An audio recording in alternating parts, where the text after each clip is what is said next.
So welcome to this presentation where I'll be talking today about how to win grant funding from the Medical Research Council.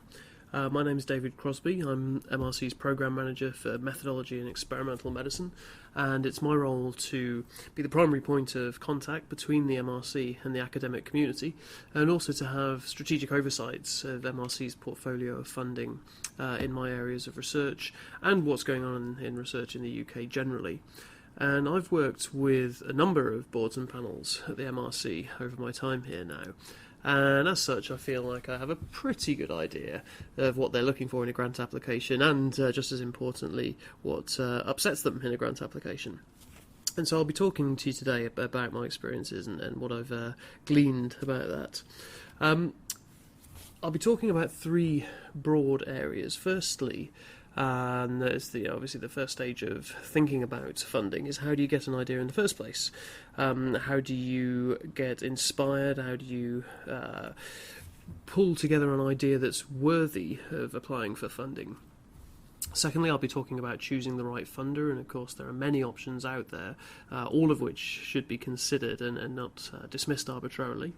I'll then be moving on to talk about the application process, how it actually works, what goes on inside the black box of a funder once you submit your application, and how the boards and panels review those and what kinds of things they're looking for, and the mechanisms behind how we make our funding decisions, and some tips on how to perhaps do it a little better. So, firstly, how do I get an idea? Well, as the quote says, they don't come to you. You have to go out and look for ideas. And as cliched as it is, 90% of success is perspiration, is 10% inspiration that you can't account for. The first thing I would emphasise is to get involved in grant writing at an earlier stage as possible. So particularly if you're starting out in your medical research career, if you're a PhD student or an early postdoc, it's never too early to get yourself involved and to approach your boss, your supervisor, approach other senior colleagues within your department in whose research you're interested, and say, are you working on any grant applications at the moment? I know it's going to be a pivotal part of my career in the future, so can I just tag along? Can I observe? And it's not necessarily about you being an intellectual contributor to the project. It's just getting that very early exposure to seeing how senior colleagues get their ideas together, how they assemble a team, how they put an application together, and then what the review process is, and how they respond to referees' comments, for example. So get involved. I'd also recommend creating a collaborative network, both within your university and beyond it, because the more the range of ideas that you can get yourself exposed to at an early stage, the more fuel you've got for creating ideas of your own. I would recommend that you try and be on top of the literature, but not buried by it. There's an awful lot of stuff out there, and I'll make the numbers up, but let's say there's 27,000 new research papers published every month, and it's probably not far off that, and there's absolutely no way you can actually read, more than a tiny fraction of them. So, do endeavour to keep up with the latest. Take a broad view, don't just concentrate on your niche area, but remember there's always going to be a little bit more out there than you can digest yourself, and that's, again, why you would rely on a collaborative network. So we'll now move on to talk a little bit about the right funder. Now, people have a lot of preconceptions about who the right funder is, and those preconceptions are not necessarily always correct. So my advice at this point would be don't listen to dogma. Speak to the funders. That's the only real way to try and get an insight into what they genuinely are and aren't interested in. So who is the right funder? Now, there's an array of disciplines out there and an array of funders to match, and chances are there will be more than one funder who's interested in your particular area of research. So get to know those sources, contact the funders, speak to them, thoroughly read their websites, and really try and get a feel for what they cover, and ask around, because people in your field and in closely related fields will have applied to numerous funders and try and just get a range of ideas of what alternate sources there are out there for you. It's good to talk. Feel free to contact us. We're all basically human, so don't be afraid to speak to the funders. So when you are talking to them, what is it that you want to understand? You want to know what kind of research they like to fund. Are they about basic science? Are they about applied science? Are they open and completely response mode? Will they take applications in any area? Or are they more mission-oriented and strategic, and they're only interested in funding particular areas of science that they've identified as priorities? And how do those various characteristics match up against other funders, and would it be appropriate or possible to submit your same proposal to more than one funder? So what are your options? So everybody listening to this will undoubtedly be falling within the MRC remit. If your research is at the more clinical end, you may be able to apply to the NIHR. You may be able to apply to the Wellcome Trust. Find out about these funders and whether they've got any specific priorities, and particularly for time-limited calls. You don't want to miss deadlines, and you don't want to find out that your project would have been perfect for a call that closed last week. Eligibility criteria. You need to make sure that you are the type of person that funder wants to fund in that funding stream. And it's a really common mistake for people to submit grants aimed at the wrong career stage for them, or the wrong set of professional qualifications, or the wrong area of research. So ask, make sure you understand. So seniority and experience. Must I be a very early stage investigator, or perhaps a slightly more refined and mature stage of investigator?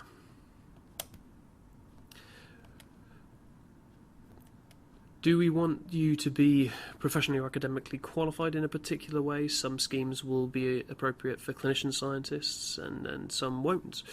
Make sure you understand that. Plan ahead.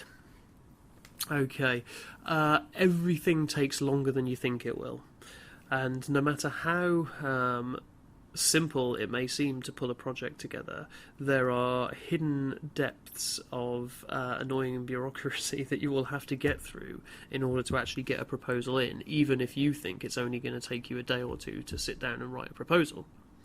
So, plan ahead. Start way in advance. Give yourself way more time than you think it's ever going to need, because the wheels of the peer review process move slowly, and it'll take a while to get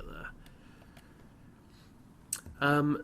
CVs, make sure that you give the information that we ask for. Each funder probably will have a format that they expect you to follow when you're presenting information. Stick to page limits. It's the same rule for everyone, and trying to circumvent it and squeeze extra information in never goes down well. And it's counterproductive, even if you did get away with it. Proposals which are super dense and have every square centimetre of space filled up with some tiny diagram and annotation never are received that well. You're much better off with an economy of writing style, and leaving a little white space here and there on the page that just makes the whole thing easier to digest. And remember that you're selling an idea to an audience, and the harder you make it for them to understand what the hell you're talking about, the less likely you are to get it funded. Using specified formats. Can you read that text underneath there where it says use? No. Yeah, we can't read that either. So trying to shrink the font down to squeeze more stuff in, again, it's just counterproductive. It's not going to help. And of course, submit on time. Sounds trite, but people often contact us, in the days following a deadline and said, my dog ate my homework. My grant office didn't push the button in time. It's not my fault. And unfortunately, in the vast majority of cases, essentially it is your fault for not getting going on it early enough. And, we can't make exceptions. Deadlines are deadlines. So, what are the elements of successful proposals? What does a good proposal look like?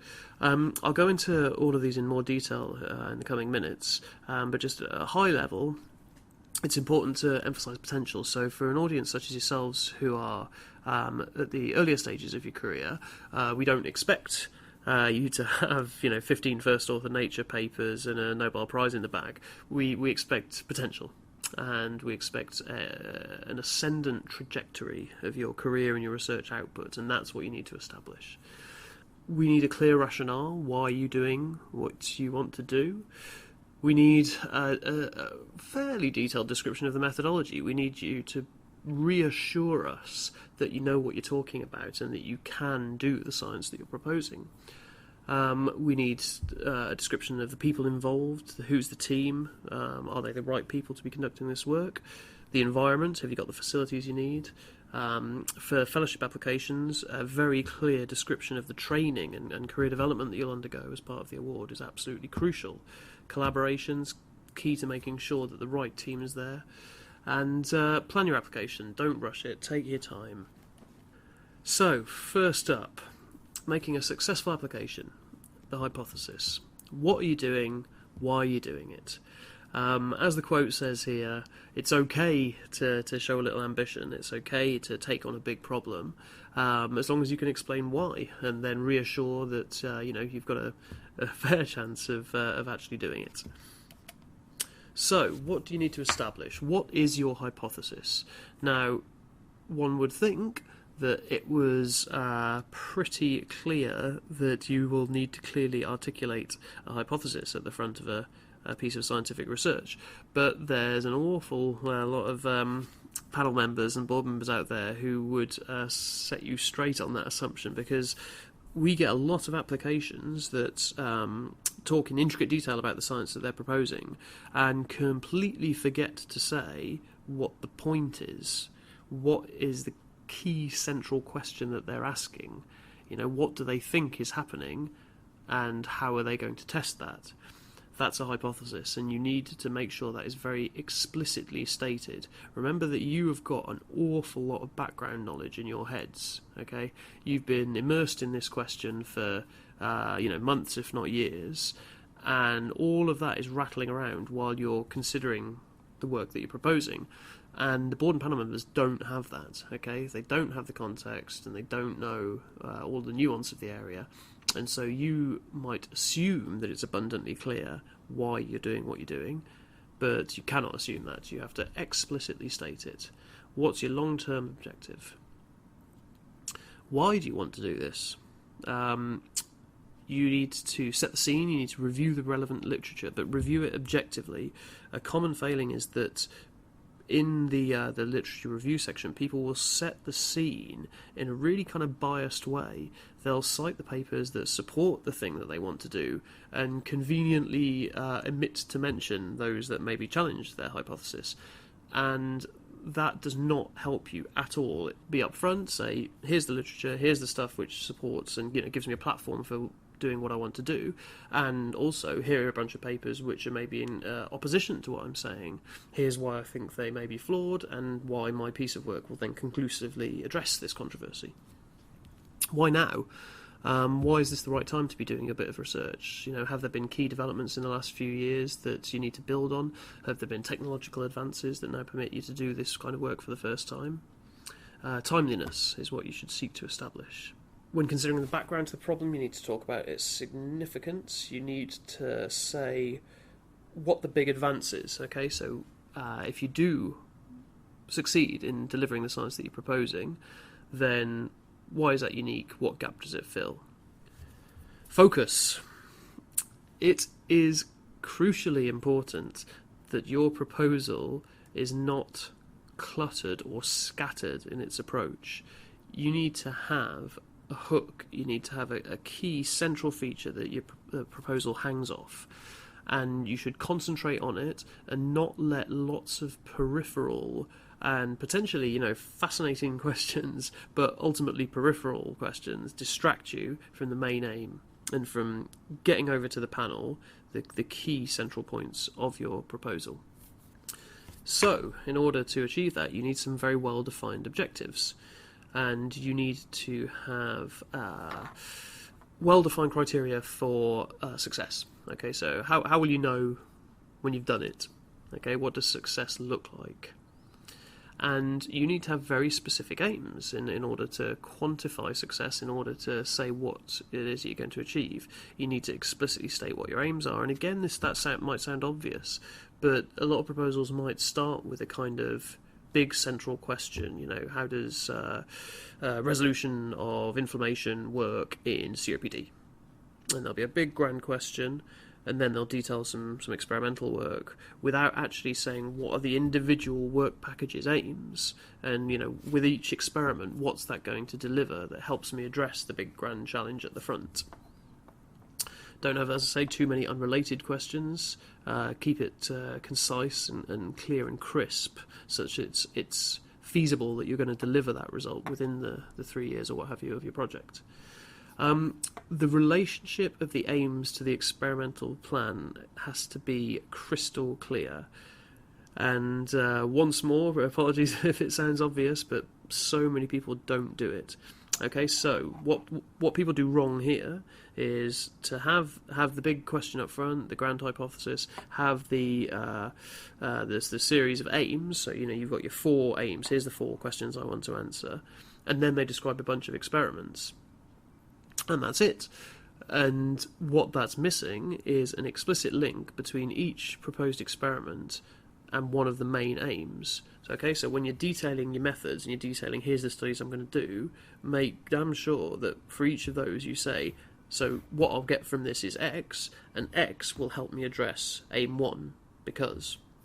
So drawing clear lines, telling a convincing narrative story that leads the panel through your proposal and says why the work that you're proposing will answer those questions. Impact.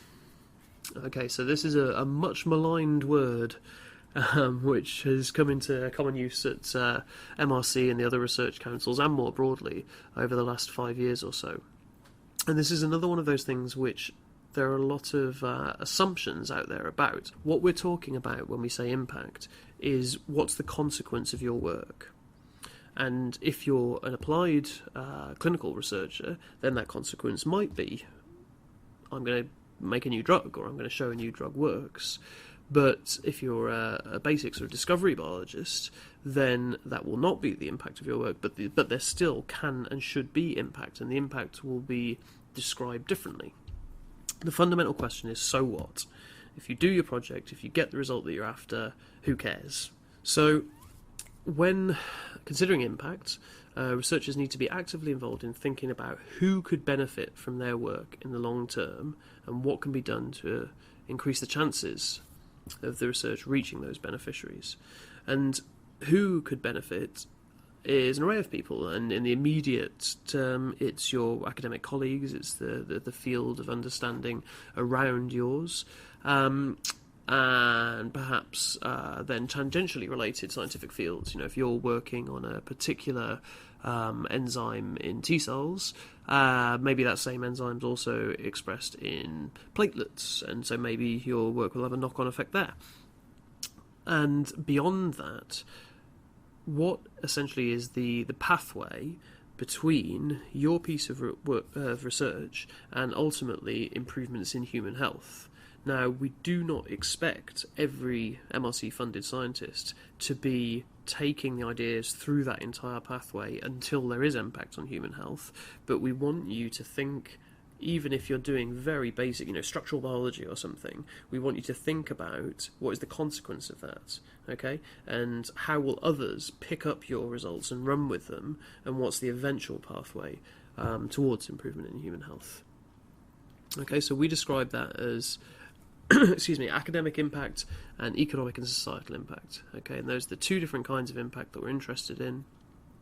And even if your project doesn't directly deliver both of those, you should still be able to think through the pathway to achieving both of those. The methods, the killer approach. So this is about describing the actual science that you will conduct in order to address your hypothesis. And you need to be able to convince the panel that the approach you're describing is conclusive. Very, very important in delivering that are statistics and powering. And this is something that's been an increasing focus for MRC boards and panels in recent years, and will undoubtedly continue to be so. You need to make sure that you've got your sums right, and that you have a very well-reasoned approach to why you've, for example, chosen a particular sample size. You need to have a statistical calculation that shows why you've chosen the sample size you have, why have you chosen the effect size you have. We don't expect you all to be statisticians. You might not be able to do those sums yourself, in which case you should be collaborating with someone that can. We want you to present a detailed plan of attack for each specific aim. So as I've said, relating the methods to the aims to the deliverables is absolutely crucial. We want you to describe how you'll evaluate success. What are your sort of hard criteria for measuring an effect?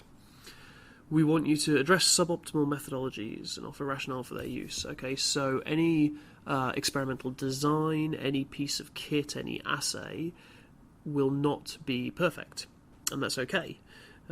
We don't expect things to be perfect, and we certainly don't expect you to pretend that they're perfect when there are flaws in the methods. So what we want you to do is to be upfront about that and say, look, here's the technique I'm going to use, here's what it's good at, and what it definitely will be able to tell us, and here's where it's not so good, and here's the the gaps, and just to be able to sort of account for and mitigate that as much as you can.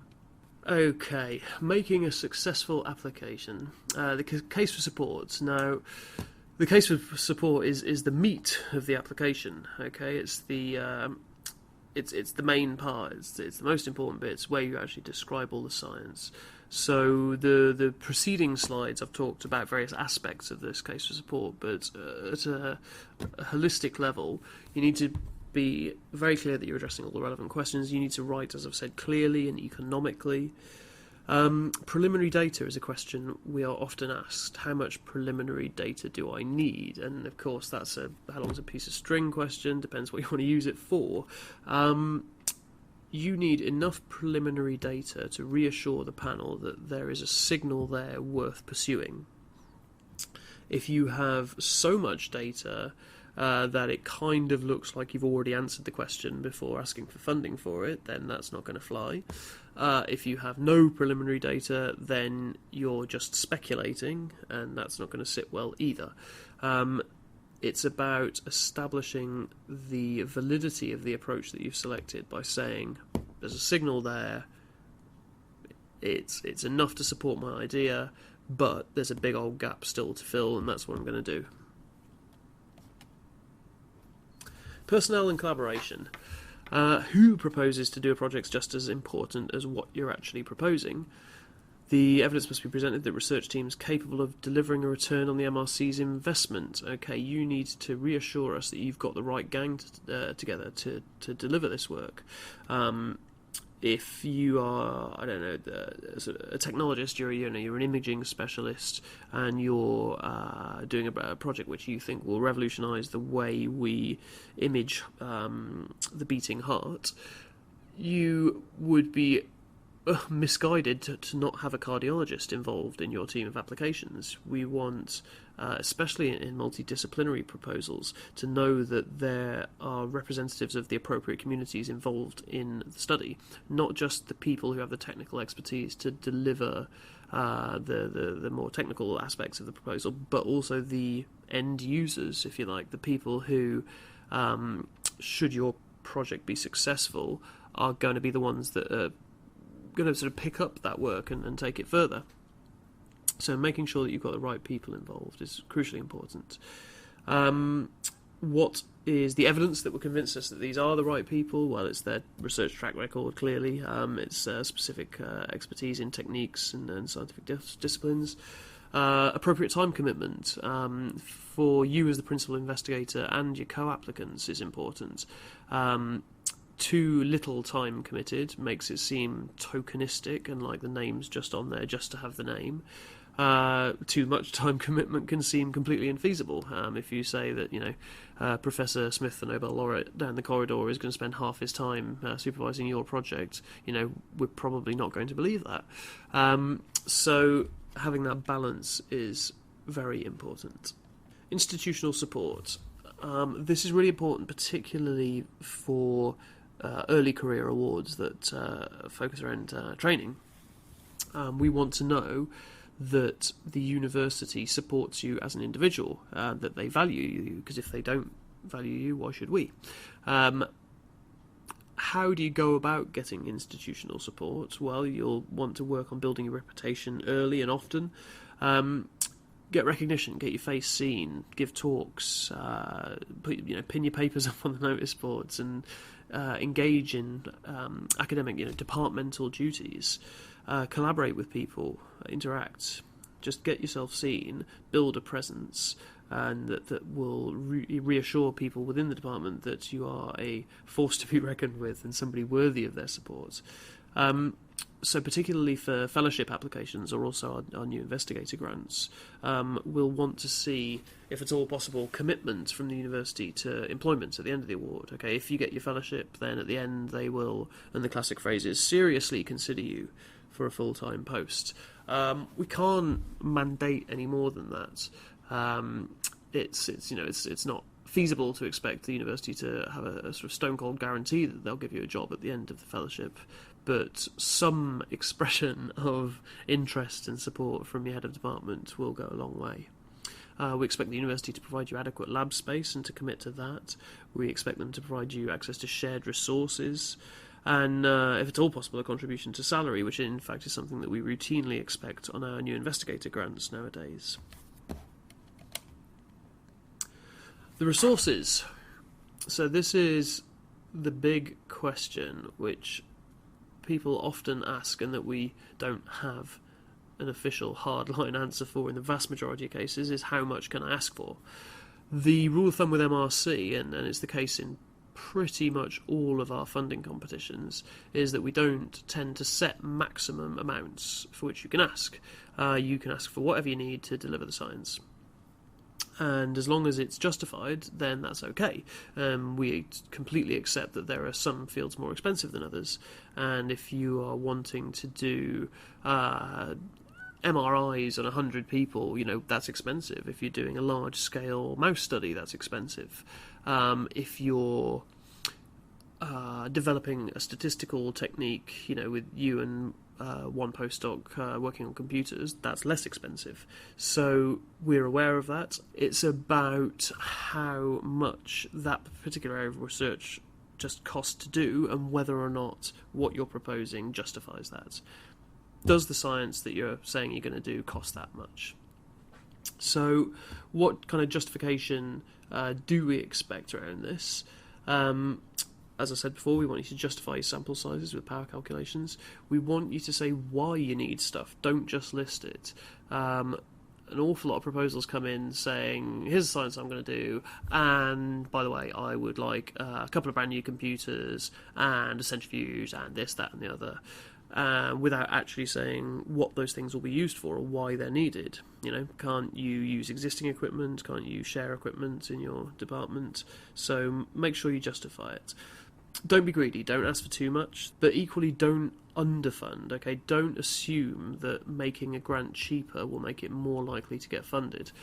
What we absolutely don't want you to do is to hamstring yourself by asking for so little money that you can't actually deliver the science. So the big question that you need to ask yourselves, and more importantly ask us, is, are there unwritten limits to funding? Okay, so we don't put a number on the website that says the most you can ask for is £1 million, but maybe that's what we're thinking. So do contact the funders, and usually they'll be prepared to give you a kind of ballpark for what an average award looks like in the scheme to which you're applying. Appendices. Are you allowed them? The answer is maybe. Sometimes you can, sometimes you can't. Depends on the funding scheme, depends on the funder. What you absolutely cannot do is to append additional information as a means to try and circumvent a page limit. Okay, that does not go down well, and those appendices will be removed. If you're just trying to shoehorn in a bit more data or a couple more diagrams, something like that, it ain't going to happen. Sometimes what you can include would be material that the panel would really want to see that would not be feasible to fit into an 8-page case of support or what have you. So, for example, if you were doing a piece of qualitative research involving a survey, and the survey itself is 8 pages long, well, obviously you can't put that in the case of support, but you can append it, sometimes, if you ask nicely. What else? A Gantt chart. Okay, boards and panels often like to see that you've thought through the organisation of the project and the various work streams and who's working on what, and a Gantt chart or other sort of flow diagram to show that process can sometimes be appended. So check. The abstract. This is really, really important. I cannot overstate the importance of the abstract. Okay, it's the first thing that anyone will see when they're looking at your proposal. Okay, it sets the tone for everything that follows. If when reviewers open up your proposal and the first thing they see is a garbled abstract that assumes prior knowledge, that skips around, that doesn't paint a nice picture or tell a coherent story, then right from the off they will be thinking about your proposal in a negative light, and it will colour everything that follows. So make sure you get that right and make sure you tell a nice story. It needs to be understood by researchers outside your field. So when we send projects out for peer review externally, the written referees reports, those will be subject area experts. Okay, they will be people in your niche. They will get the background and they'll get what you're talking about implicitly. However, by the time your application comes to our boards or panels, the folk around those tables cover a huge array of disciplines, and chances are there isn't going to be more than one or maybe two people at that table who really are, deeply have the background around your project. So don't assume that everyone does. Make sure that what you're writing is comprehensible by any biomedical scientist. Don't underestimate the importance of the lay abstract. That's something that a lot of funders are getting hotter on, and in many cases it might be the first thing that reviewers read to get the flavour before they delve into the detail. You may find in some cases where you have multidisciplinary panels that a panel member will look at the applications in their area of expertise, which they've been specifically asked to lead the conversation on, but there may be other people around the table who aren't going to be picked on to talk about it, and so maybe they'll only read your abstract and they won't read the whole proposal. So it can really have an influence, so do take care over it. Last but not least, review internally. Okay, don't just write that proposal up and submit it and then dust your hands and say, right, brilliant, job done. Get a second opinion. Okay, hopefully you'll have a mentor or a sort of leadership figure within your department who you can speak to, or within your university or externally. But get it proofread, get it spell checked, and remember the little things count. Okay, poor presentation, punctuation, grammar, all that stuff. Again, it sort of sets the tone for how people feel about your work. Okay, punctuation and grammar really do matter. Okay, responding to referees. Now, the way it works at MRC, at least on the boards and panels, is that the first line of review is external peer review. Okay, we send it out to referees, they write a report, they send it back, and then we'll shortlist based on those. And if you get shortlisted, then you'll be given a chance to respond to those written referees' comments. Now, it's crucially important that you that you come up with a measured response to those comments. Okay, don't shout at your referees. Stick to the key issues, all right? Address the facts. Point to particular parts of your application that are pertinent. You're completely at liberty to use references to the published literature to explain and to counter the referee's comments. And it's also an opportunity to add in any data that you may have generated after submission. It may be several months since you actually submitted the proposal, and there may have been new data coming to light which will help you rebut the referee's criticisms, and that's okay to include that. So why do applications go down? Well, it's basically the exact opposite of everything I've just said. Okay, if you're unfocused, if you're over-ambitious, but conversely, if you're unoriginal and pedestrian, probably the greatest sin that a grant writer can commit is being boring.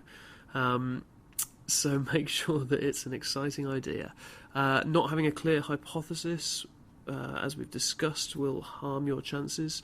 Lacking detail in the methodology, okay, even if you've got the exciting idea and the grand design, if you don't explain how you're actually going to achieve it, then you're in trouble. We want things to be exciting, but we want them to take on serious challenges, and a lack of intellectual challenge is a deficit. If your proposed research organisation has no international standing in the area, if we don't think that you've got the right people and resources around you, that can be a problem. If you don't have the facilities, the infrastructure to deliver what you're proposing. For early career investigators, fellowship applications, training is crucially important. If you have not very clearly described how the environment is the right place for you to get trained, who's going to do the training, what exactly are you going to learn, then that's an issue. And again, particularly for fellowships, right person, wrong project is a challenge which often comes up. When fellowships are awarded by interview, often panels can think, wow, she was great and she's charismatic, clearly a very clever young scientist, but that project was just deathly dull, or indeed vice versa. So making sure that the project is as exciting as you are and matched to your capabilities is important. So just to wrap up by saying that there are numerous sources of advice available, and you should really try to make optimal use of all of them, okay? Speak to the funders. We are here to help. Do feel free to contact us and ask questions. We recommend that you speak to your university. There's plenty of people around the place who have been through this before, okay? So speak to your R&D office, your innovation, your grants office, who will tell you about the nuts and bolts of how to put an application together and what we expect. But speak to colleagues who have direct experience of having applied to MRC or whichever funder that you're applying to. So do make use of those people. So I hope that's been of help. And as I say, do feel free to get in touch with MRC with any queries that you may have in future.